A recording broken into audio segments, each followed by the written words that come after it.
హరి ఓం. ఓం నమో భగవతే రమణాయ. ముందుగా సత్సంగానికి విచ్చేసినటువంటి ఆత్మీయ బంధువులందరికీ హరి ఓం. వాయిస్ వస్తుంది కదమ్మా? వస్తుందండి.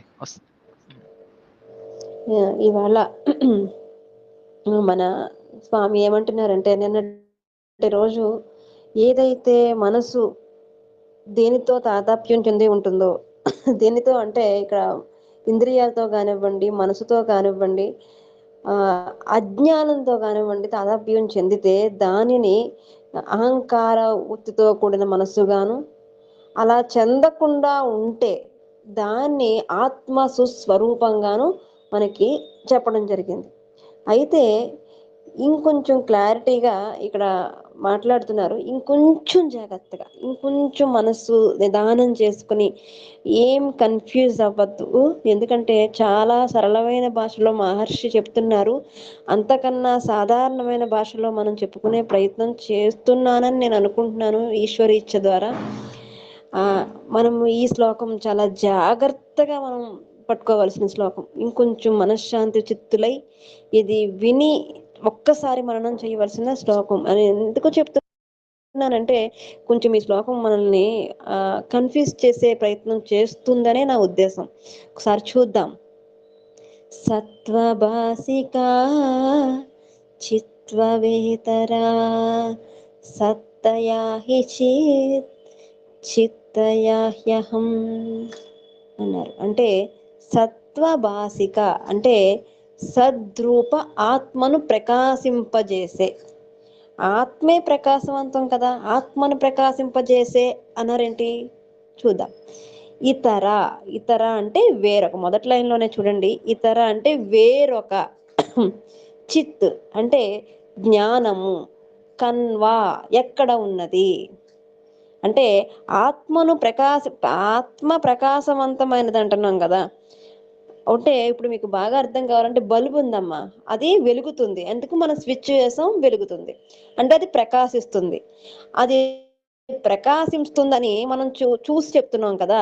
అంటే అది వస్తువు, మనం చూస్తున్నాం కాబట్టి అది వెలుగుతుందని చెప్తున్నాం. అంటే ఆత్మ కూడా ఒక వస్తువా? దాన్ని మనం చూసి చెప్పాలా కన్వా అని అడుగుతున్నారనమాట. అడిగి కన్వా అంటే ఎక్కడ ఉన్నది అంటూనే ఏ ఉందయ్యా అంటాం కదా, అలా ఎక్కడ ఉన్నది అంటే లేనే లేదు. అర్థమవుతుందా? అంటే ఆత్మ ప్రకాశించే లక్షణం ఉన్నప్పుడు దాన్ని వేరుగా చూసి ఇది ప్రకాశిస్తుందని బల్బును చూసి చెప్పినట్టుగా కాకుండా, అది స్వ స్వ స్వ అనుభవంతో చెప్పేది, చూసి చెప్పేది కాదు అని చెప్తున్నారు మహర్షి ఇక్కడ. హీ సెకండ్ లైన్ లో ఎందుకంటే అలా ఎందుకు చెప్తున్నామంటే, సత్తయాచిత్ సద్రూప చైతన్యమే చిత్తు అని తెలుసుకునే. చిత్ అంటే చైతన్యాన్ని అంటే జ్ఞానాన్ని తెలుసుకునేది. హి హం చిత్, అందువల్ల ప్రకాశింపజేసే జ్ఞానాన్ని కూడా నేనే. అర్థమైందా? ఇక్కడ ఏమంటున్నారంటే, ఒక బల్బుని చూసినట్టుగా, ఒక పుస్తకాన్ని చూసినట్టుగా మనం ఆత్మని వేరుగా చూడట్లేదు.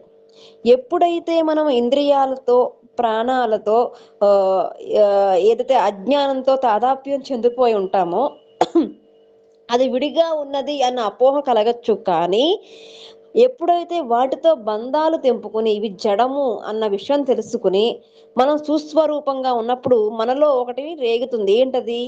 అహంకారం పోయి అహం అనే ఎరుక కలుగుతుంది కదమ్మా. ఇప్పుడు ఇంకా బాగా అర్థం కావాలంటే, మనం జాగృత అవస్థలో ఉన్నప్పుడు ప్రకృతిలో ఉన్న అనేక వస్తువులు మనం చూస్తూ ఉంటాం. ఇప్పుడు బల్బు గురించి చెప్పాను. బల్బు నేను చూశాను అంటే ఆ శక్తి నా కంటి ద్వారా చైతన్యం వచ్చి అవతల పక్కన ఉన్న బల్బుని నేను చూడగలుగుతున్నాను. ఎందుకంటే వెలుగ్గా ఉంది కాబట్టి. అండర్లైన్ చేసుకోండి. అయితే బయట వెలుగుంది, నాలో కూడా చైతన్యం ఉంది కాబట్టి నేను బల్బును చూడగలిగాను. ఒకవేళ కళ్ళు లేవనుకోండి, బయట వెలుగున్నా సరే నేను బల్బుని చూడలేను. అంటే ఏదైతే సద్వస్తువు ఏదైతే ఉందో మనం బయట చూసేటప్పుడు బయట వెలుగుండాలి, మనలో చూపు ఉండాలి. అది కాంతివంతంగా ఉన్నప్పుడు మాత్రమే మనం చూడగలం బాహ్యంగా కదా నాన్న. అదే విధంగా మనలో ఉన్న చైతన్య వస్తువుని చూడాలి అంటే ఎలా అనేదే ఇక్కడ అడుగుతున్నారనమాట. ఏంటంటే ఇప్పుడు బాహ్య విషయంగా మనం చెప్పుకున్నాం కదా, నిద్రపోతాం. నిద్రపోయిన వెంటనే అదే నిద్రపోవడం అంటే పడుకోవడం. అంటే శరీరాన్ని వాల్చడం. అంతవరకు జరిగిన తర్వాత వెంటనే నిద్రపోరు. కొంతమందికి నిద్ర రావచ్చు, రాకపోవచ్చు. ఈ క్రమంలో ఏమవుతుందంటే నిద్ర పూర్తిగా సుషుప్తిలోకి వెళ్ళకుండా మధ్యలో స్వప్నావస్థకి వెళ్ళిందనుకోండి. మధ్యలో స్వప్నావస్థకి వెళ్ళినప్పుడు ఏమవుతుందంటే అక్కడ ఒక సన్నివేశం జరుగుతుంది. మనం ఎక్కడికో వెళ్ళినట్టు, గురువుగారు మనల్ని పిలిచినట్టు, కమ్మని భోజనం పెట్టినట్టు ఇయన్నీ జరుగుతున్నాయి. అంటే మనము ఆ కళని ఆహ్, చూస్తున్నది నేనే. అనుభవిస్తున్నది నేనే. లేవగానే ఎవరో లేపేశారు ఈ లోపల. ఎందుకండి లేపేశారు? గురువుగారు భోజనం పెడుతున్నా తినన్నా వచ్చాను కదా అన్నాడట. ఎక్కడ పెడుతున్నారు గురువుగారు భోజనం? కల్లోనా? తినేసి రావాల్సింది. అలా కలలో ఉన్న సన్నివేశానికి నువ్వు కలగన్నది నువ్వే, చూసింది నువ్వే, తింటుంది నువ్వే, అనుభవించింది నువ్వే, అన్నీ నువ్వే. బయటకొచ్చి ఏం చెప్తాం? మనం చేసాం, మనం చూసామంటాం. అంటే ఈ చూసింది ఎవరై ఉంటారు? సుషుప్తికి వెళ్ళిపోయామనుకోండి, మనం తెలీదు ఏం జరుగుతుందో. సంపూర్ణమైన లయస్థితికి వెళ్ళిపోతాం కదా! కానీ సుషుప్తికి వెళ్ళే ముందు జరిగే సన్నివేశంలో ఈ స్వప్నావస్థలో ఏది ఇదంతా చూస్తున్నది? అంటే బాహ్యంగా మనం చూస్తున్నప్పుడు నేను చూస్తున్నానండి అని చెప్తాం. మరి అక్కడ చూస్తుందేంటి? జ్ఞానమే. ఆ చిత్స్వరూపమే. ఇంత చెప్తున్నారు కానండి నాకేం అర్థం కావట్లేదండి సత్య గారు. మీరు నన్ను కన్‌ఫ్యూజ్ చేస్తున్నారు అని ఎవరన్నా అన్నారనుకోండి, అది కూడా జ్ఞానమే. అర్థం కావట్లేదని చెప్తున్నావు కదా! అంటే నీకు తెలియబడేది ఏది ఉందో అది జ్ఞానము.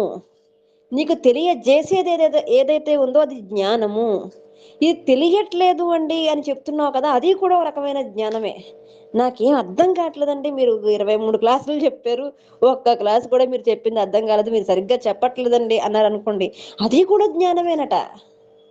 అదే ఇక్కడ చెప్తున్నారన్నమాట. సత్వభాసయా చిత్వవేతర. ఏదైతే నువ్వు ఆత్మను ఆత్మగా ప్రకాశిస్తుందో అది ఏ ఇతర వస్తువుల చేత మనకి అది ఒక విడివిడిగా కనిపించదు. అది ఏకస్వరూపమై ఒకే ఒకే చిత్త సద్రూప చైతన్యమే మనం తెలుసుకోబడేది. అంటే అది అనుభవించేది. అది ఒకరు చూపిస్తే ఇప్పుడు ఎవరో వచ్చి మీకు దర్శనం చూపిస్తాను రండి అని చెప్పి తీసుకెళ్లారనుకోండి, చూపించమనండి. ఇప్పుడు ఇలాంటి మహర్షులు బాగా ఎక్కువైపోయారు. స్వామీజీలు వీధికొకళ్ళు తయారవుతూ ఉంటారు. స్వామి నాకు ఆత్మజ్ఞానం కలిగి ఉంది నిజమైన జిజ్ఞాసు వెళితే అవతల వాడు నిజమైన గురువు కాకపోతే నేను చూపిస్తాను రారా అని చెప్పి తీసుకెళ్తాడు. ఏం చూపిస్తాడు ఆయన? ఏదో చూపించి ఇదే జ్ఞానము అనే చెప్పి మనం ప్రమాదంలో పాడేసే ఆవశ్యకత ఎంతైనా ఉంది. అందుకనే మనం ఈ ఆత్మబోధ, ఆత్మదర్శనం క్లాసులకు వచ్చేటప్పటికి చాలా జాగృత అయి ఉండాలి. దీన్ని ఎవ్వరూ కూడా చూపించలేరమ్మా. అది మనం ముందు తెలుసుకోవాల్సింది అది.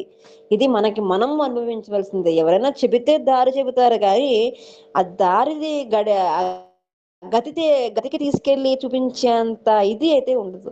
ఎంతవరకు చూపించగలరు అంటే ఒక నాద రూపంలో చూపించగలరు, ఒక కాంతి రూపంలో చూపించగలరు. ఆ ఆనంద రూపంలో అయితే ఎవ్వరు వల్ల అది కాదు. అది ఎవరికి వారే తెలుసుకోవలసినదన్నమాట. అందుకనే మనం ఎప్పుడూ కూడా నిజంగా ఒకదాన్ని మరొకటి తెలుసుకోవాలనే ప్రయత్నం చెయ్యాలి.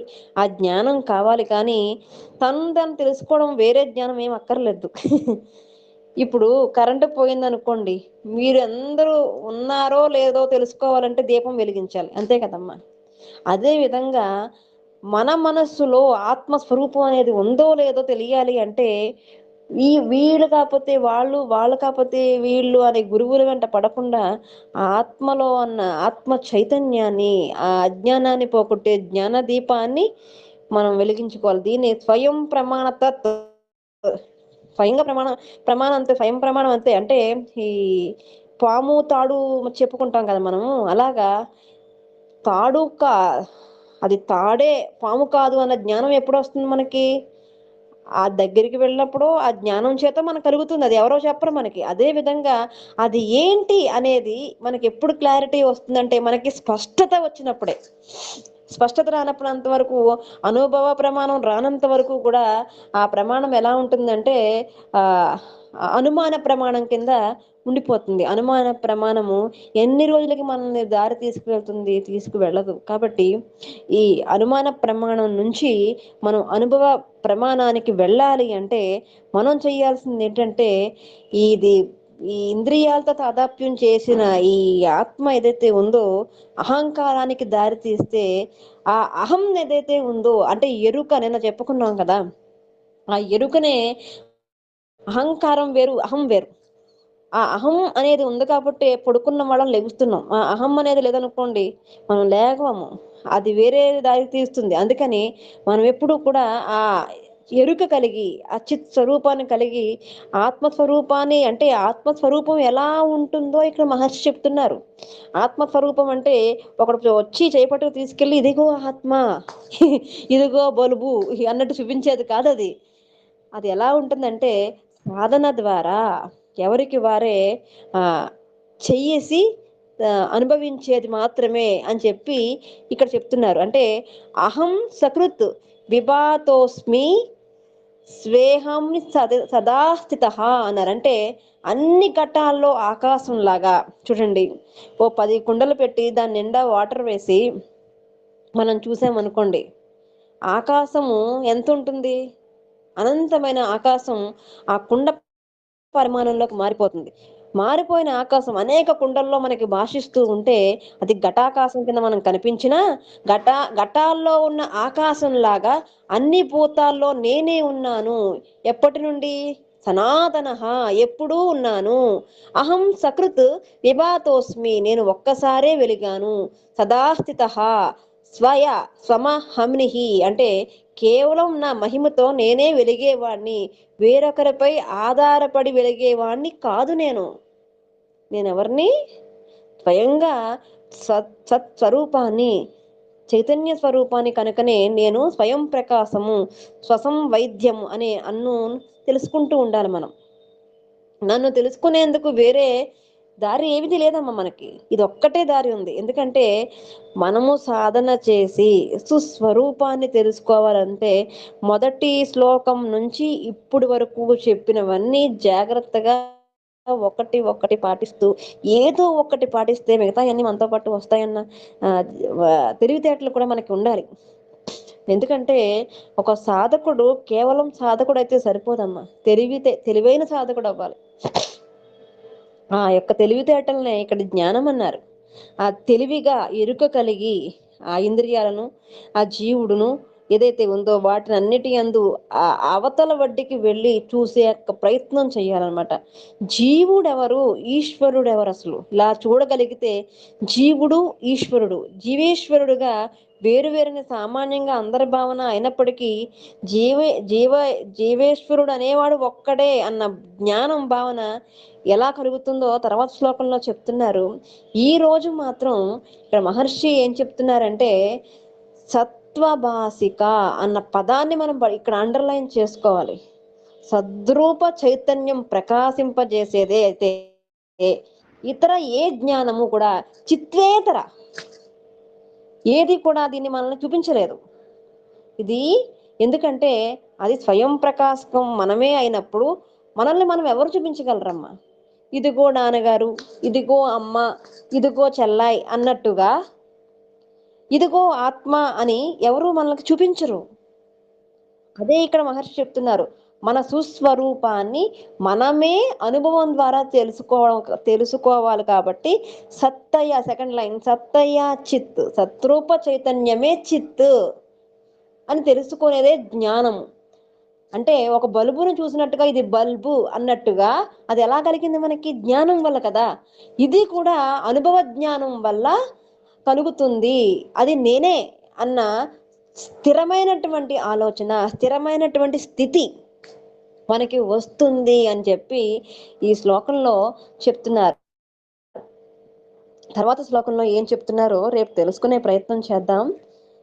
హరి ఓం శుభం భూయాత్. శివ సంకల్పమస్తు.